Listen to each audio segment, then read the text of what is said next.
Kothirampur bypass road దగ్గర ఈ రోజు ఉదయం ప్రమాదం జరిగింది. ఎదురుగా వస్తున్న లారీ అదుపు తప్పి ఆర్టీసీ బస్సు రోడ్డు మధ్యలోని డివైడర్ను ఢీకొట్టింది. దాంతో ఆర్టీసీ బస్సుకు డ్యామేజ్ జరిగింది. బస్సు ముందు భాగం పూర్తిగా ధ్వంసం కాగా పలువురు ప్రయాణికులకు గాయాలయ్యాయి. గమనించిన స్థానికులు ప్రయాణికులను సురక్షితంగా కిందకు దించి పోలీసులకు సమాచారం అందించారు. ఘటనా స్థలానికి వచ్చిన పోలీసులు కేసు నమోదు చేశారు. ప్రయాణికులను దగ్గరలోని ప్రభుత్వ ఆసుపత్రికి తరలించారు.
కరీంనగర్లోని కోతిరాంపూర్ బైపాస్ రోడ్డు దగ్గర ఈ రోజు ఉదయం ప్రమాదం జరిగింది. ఎదురుగా వస్తున్న లారీ అదుపు తప్పి ఆర్టీసీ బస్సు రోడ్డు మధ్యలోని డివైడర్ను ఢీకొట్టింది. దాంతో ఆర్టీసీ బస్సుకు డ్యామేజ్ జరిగింది. బస్సు ముందు భాగం పూర్తిగా ధ్వంసం కాగా పలువురు ప్రయాణికులకు గాయాలయ్యాయి.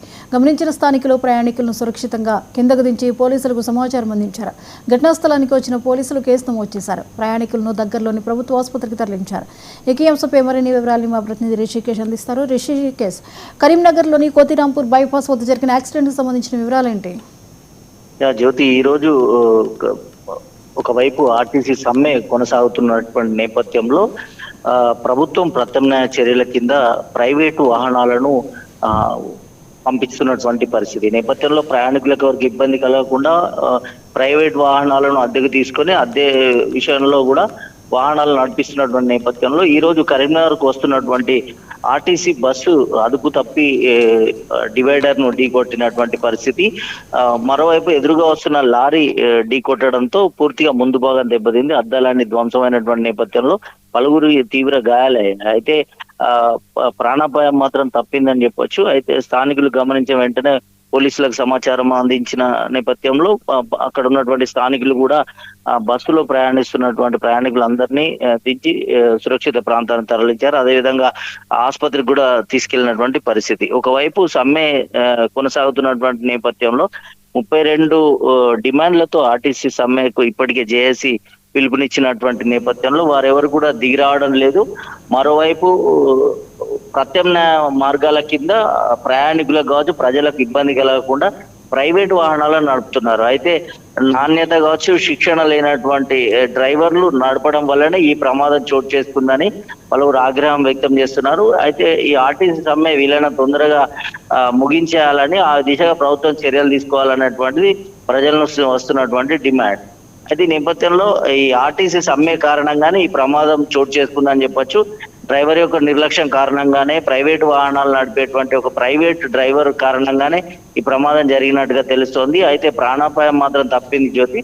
మొత్తంగా ఎదురుగా వస్తున్నటువంటి లారీని ఢీకొట్టి డివైడర్ పైకి ఎక్కడంతో బస్సు ముందు భాగం అంతా దెబ్బతింది. ఈ నేపథ్యంలో పలువురు ప్రయాణికులకు మాత్రం గాయాలయ్యాయి. వారందరినీ కూడా క్షతగాత్రులను ప్రభుత్వ ఆసుపత్రికి తరలించారు Jyothi. Right, thank you Rishikesh.